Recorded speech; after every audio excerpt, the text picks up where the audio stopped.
Bonjour Ryan, j'espère que tu vas bien. Nous sommes le lundi 19 août, il y a un petit accent ici normalement. Résumé et exercice. So I sent you the previous video, this one. I was using a private mode. Now it's public, so you can watch it anytime you want. And I'm currently making the one now, right now. And this is the summary. I'm gonna open it. So we talked about the partitive, du, de la, de à l'apostrophe, des. So basically it's some. Some in French can be masculine singular, feminine singular. This is for nouns starting with an H or vowel. And plural, des. So for instance, masculine, féminine, plural, la la la. So je voudrais du pain. Je voudrais de l'eau. I'd like bread. I'd like some bread. I would like some water. Je voudrais de la crème. I'd like some cream. Je voudrais des pâtes. Pasta. Okay?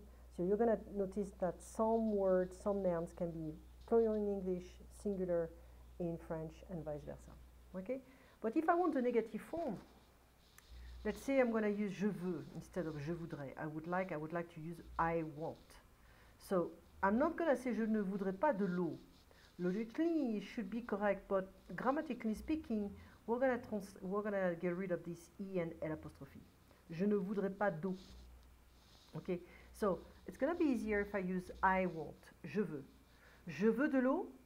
Je ne veux pas. So je ne veux pas de fromage. Je ne veux pas d'eau. Je ne veux pas de glace au chocolat. Je veux de la glace. Je veux de l'eau. Je veux du fromage. Je ne veux pas de riz, je veux du riz. Okay, so we use ne pas de with the partitive. There is also adorer here on the list. I forgot to put adorer, but you imagine what I'm talking about. The like and dislike verbs will be aimer, adorer, détester, apprécier, etc. Okay, haïr. So instead of using the partitives like du, de la, de à l'apostrophe and des, we're going to use le, la, les, and L apostrophe. Okay? So the equivalency is the, THE. So j'aime le fromage, j'aime la crème, j'apprécie l'eau, je déteste les pâtes. Okay. These are just examples. So if I want the negative form, I'm going to say je n'aime pas le fromage, je n'aime pas la crème, je n'apprécie pas l'eau, je ne déteste pas les pâtes. Okay? So je n'aime pas le fromage, je ne déteste pas le fromage, je n'aime pas la crème, and so forth. I give you a few action verbs, if you want to say je veux, this expression, je veux travailler, je voudrais travailler. Okay? Je ne veux pas travailler. So here, we're not talking about a noun or an object, we are talking about an action. Okay? So we don't add anything, we don't drop anything, we don't modify anything, we just add the infinitive form of the verb. Je ne veux pas travailler. Je veux nager, je ne veux pas nager. Okay? Voyager, to travel. Lire, to read. Okay. So we did also the video. I'm not going to open it right now. You can open it. So basically, I reorganized everything on Skype. So, où est la femme? Where is the woman? La femme est sur le lit. Que fait-elle? Elle travaille avec son ordinateur. Qu'est-ce qu'elle porte? Elle porte des lunettes, elle porte un sweater gris, elle porte un pantalon, elle porte des chaussettes blanches. You notice that the adjective is after the noun. It's not always the case. The majority of the adjective will be after the noun. So, but let's take the example of petit, small, short, tiny, grand, big, large, tall as well. They are placed before the noun. Like for instance, un grand pantalon, large pants. Pantalon is singular, plural in English. So you can say big pants, large pants would be the same in English. Pantalon large, grand. The idea is similar. Une petite chaussette, small sock. Okay. Que vois-tu? We can say je vois deux chiens. Or, il y a deux chiens. Comment sont les chiens?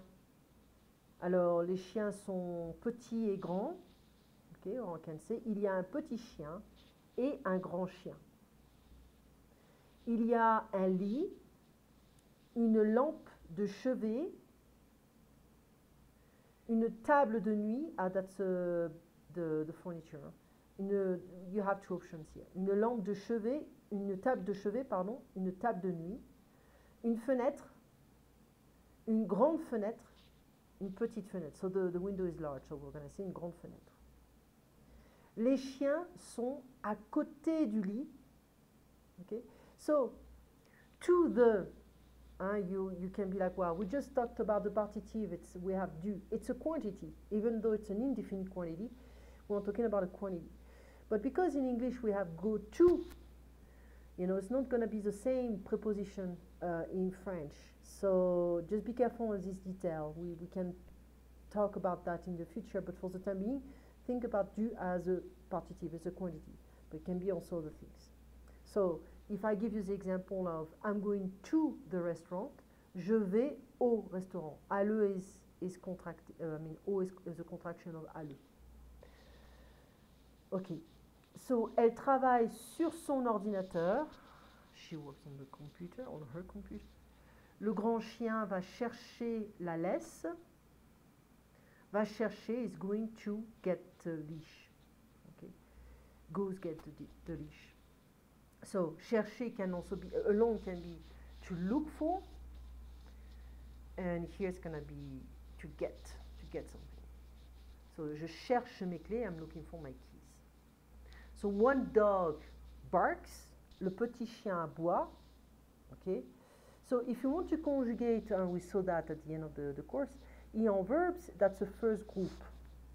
And so here, I can just drop the ER, aboyer, that's aboyer, you know that there is a Y. Let's say that the Y can turn to an I when you conjugate the verb. There are some exceptions, but in general it's like that. And like payer can be something, we can have two options. So j'aboie, tu aboies, il aboie, elle aboie, nous aboyons, vous aboyez, ils aboient, elles aboient. Okay. Alors le petit chien aboie. Okay. Qu'est-ce que le petit chien fait? Le petit chien va chercher la balance. What is the small, you know what it means. What is the small dog doing? The small dog is going to get the scale. Okay. Il va sous le lit. He goes under the bed. Qu'est-ce que le grand chien fait? What is the big dog doing? A small interruption with quick time, so I'm continuing the video. So, qu'est-ce que le petit chien fait? What is the small dog doing? Il va chercher la balance. He's going to get the scale. Il va sous le lit. Qu'est-ce que le grand chien fait? What is the big dog doing?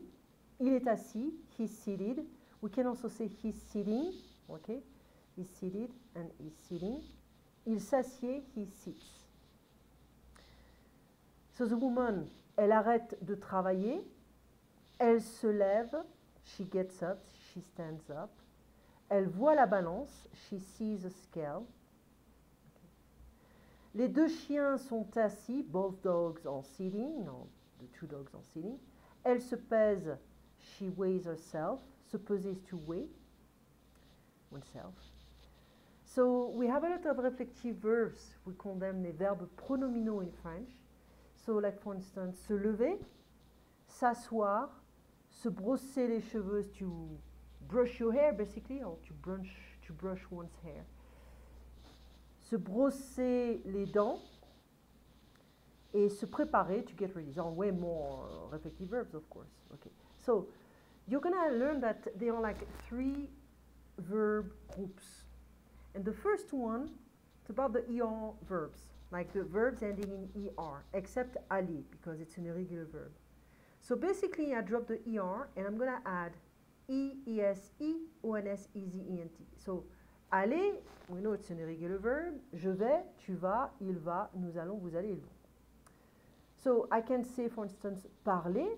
Je parle, tu parles, il parle, nous parlons, vous parlez, il parle. Okay? So I drop the ER up and I replace it with by E, ES, E, one is easy and D. Okay, so I give you three exercises because we did a bunch of stuff. So conjugating the ion verbs. I mean, you need to put them in the right sentence. Mangez-vous des fruits? Oui, je mange des fruits. That's for the partitives, basically. Okay, we have also préféré le thé, le café, so you can answer this stuff. And you can use the same sentences, the 12 sentences, and add a negative form. Okay, so good luck, bonne chance, passe une très bonne semaine, Ryan, et on se voit donc lundi prochain. À bientôt.